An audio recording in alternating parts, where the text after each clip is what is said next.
Bạn có bao giờ tự hỏi vì sao có những người đàn ông luôn rất nồng nhiệt, rất chủ động trong tình cảm, còn có người lại điềm tĩnh và chậm rãi hơn không?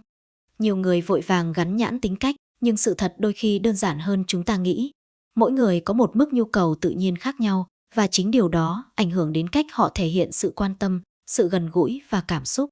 Nhưng làm sao để nhận ra sự khác biệt ấy một cách tinh tế, không phán xét, không hiểu lầm? Trong video này, chúng ta sẽ cùng nhìn vào những dấu hiệu dễ nhận thấy nhất và điều quan trọng hơn cả mà phụ nữ nên hiểu trước khi đưa ra bất kỳ kết luận nào. 1. Họ dễ bị thu hút bởi những đặc điểm ngoại hình nổi bật, nhưng cách họ nhìn nhận mới là điều quan trọng. Một người đàn ông có nhu cầu cao thường phản ứng khá mạnh với tín hiệu thu hút về mặt thị giác. Điều này không có nghĩa là họ chỉ quan tâm đến vẻ ngoài, mà là họ nhạy với ấn tượng đầu tiên và dễ nhận ra những điểm khiến họ cảm thấy cuốn hút. Sự thu hút này có thể đến từ nhiều yếu tố khác nhau, thần thái tự tin, cách một người di chuyển, ánh mắt, giọng nói, hoặc cách họ chăm sóc bản thân. Điểm sâu hơn nằm ở cách họ trải nghiệm sự thu hút. Với họ, ấn tượng về ngoại hình không tách rời khỏi cảm xúc. Khi một đặc điểm nào đó gây chú ý, nó thường kích hoạt cảm giác hứng thú và tò mò về con người phía sau vẻ ngoài ấy. Nói cách khác, ngoại hình là tín hiệu mở đầu cho sự kết nối, chứ không phải là tiêu chuẩn duy nhất. Một dấu hiệu của sự trưởng thành là họ không biến sự thu hút thành sự so sánh hay đánh giá.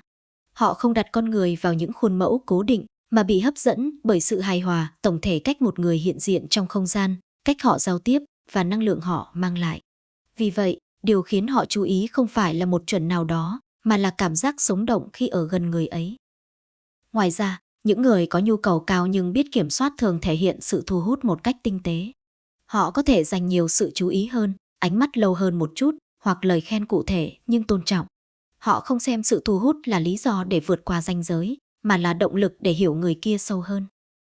Vì vậy, khi nói về việc một người đàn ông dễ bị thu hút bởi ngoại hình, điều quan trọng không phải là họ chú ý đến điều gì, mà là họ đối xử với sự thu hút đó như thế nào.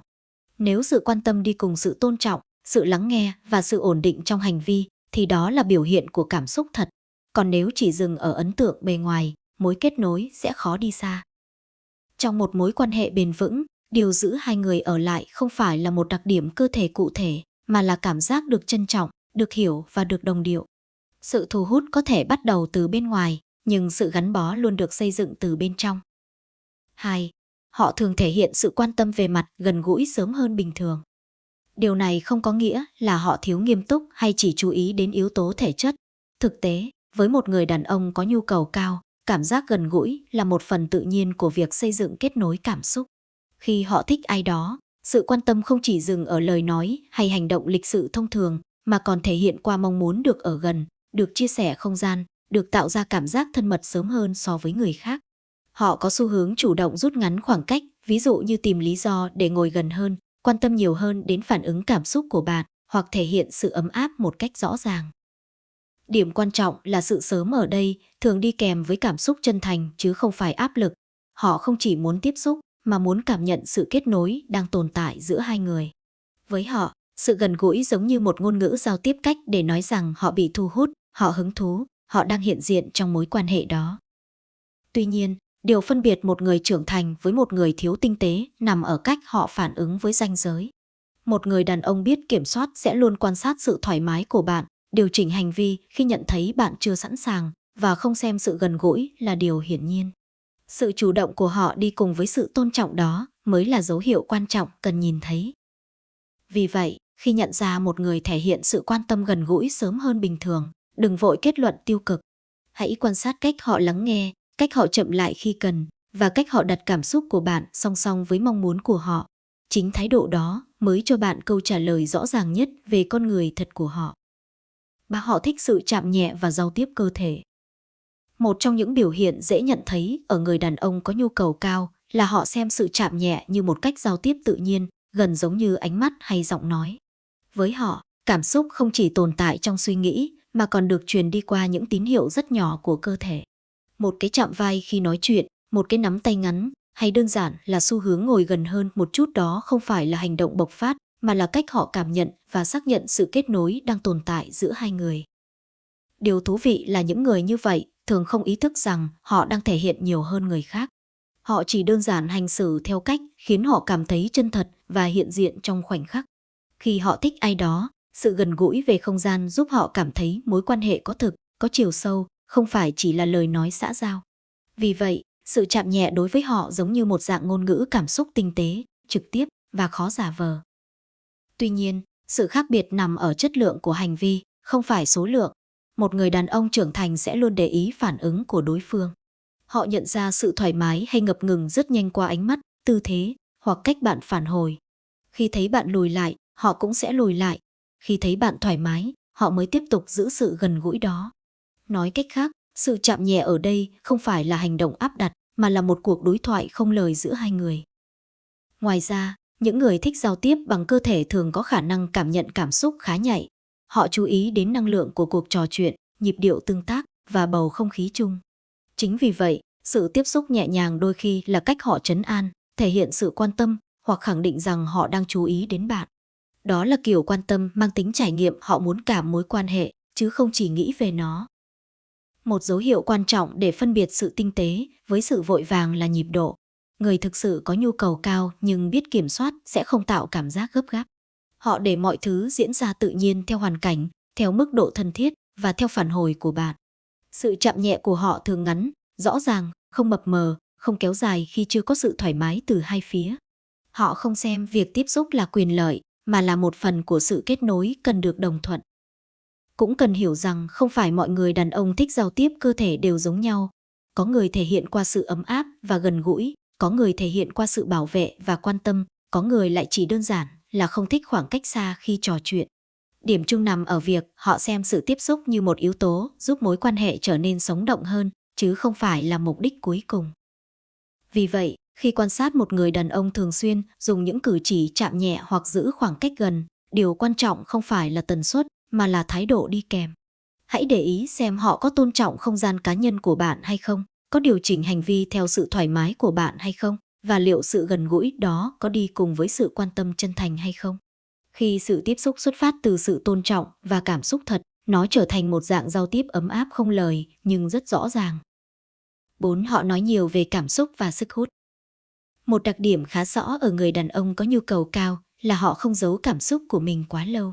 Khi họ cảm nhận được sự hấp dẫn hoặc kết nối, họ có xu hướng diễn đạt thành lời sớm hơn và rõ ràng hơn so với nhiều người khác. Điều này không phải vì họ bốc đồng, mà vì cảm xúc của họ thường mạnh và trực tiếp, họ cảm thấy gì thì dễ nói ra điều đó. Họ có thể bày tỏ rằng họ thấy bạn cuốn hút, rằng họ thích được ở cạnh bạn, rằng họ cảm nhận được sự gần gũi đang lớn dần. Những lời nói này thường không mang tính phô trương hay khoa trương, mà giống như một phản xạ tự nhiên khi họ trải nghiệm cảm xúc tích cực. Với họ, việc nói ra cảm nhận không phải là chiến lược, mà là cách để làm cho mối quan hệ trở nên chân thật hơn. Một điểm sâu hơn, cần hiểu là người như vậy thường trải nghiệm cảm xúc theo cách toàn thân, nghĩa là họ không chỉ nghĩ về sự thu hút, họ cảm nhận nó như một trạng thái sống động trong tâm trí và năng lượng của mình. Vì vậy, họ dễ nói về sự rung động, sự kết nối hoặc cảm giác đặc biệt khi ở cạnh bạn. Đó là cách họ xử lý cảm xúc, họ diễn đạt để hiểu rõ hơn chính mình và để bạn biết bạn đang ở vị trí nào trong trải nghiệm của họ. Tuy nhiên, nói nhiều về cảm xúc không đồng nghĩa với việc nói những điều sâu sắc ngay lập tức. Sự khác biệt nằm ở sự chân thành và tính nhất quán. Một người thực sự bị thu hút sẽ nói những điều đơn giản, nhưng có cảm giác thật cách họ nhìn bạn, cách họ nhớ một chi tiết nhỏ bạn từng nói, hoặc cách họ nhận ra sự thay đổi rất nhỏ trong tâm trạng của bạn. Những lời nói này thường mang tính cá nhân hóa, không chung chung, không lặp lại như một khuôn mẫu. Một dấu hiệu tinh tế khác là họ không chỉ nói về cảm xúc của riêng họ, mà còn quan tâm đến cảm xúc của bạn. Họ hỏi bạn thấy thế nào khi ở cạnh họ, họ chú ý đến phản hồi của bạn, và họ điều chỉnh cách thể hiện để phù hợp với nhịp độ của hai người. Nói cách khác, họ dùng lời nói như một cầu nối hai chiều, không phải là một dòng chảy một phía. Điểm quan trọng để phân biệt sự chân thành với sự vội vàng là thời gian. Người đàn ông trưởng thành, dù có nhu cầu cao vẫn hiểu rằng cảm xúc cần được kiểm chứng qua trải nghiệm thực tế.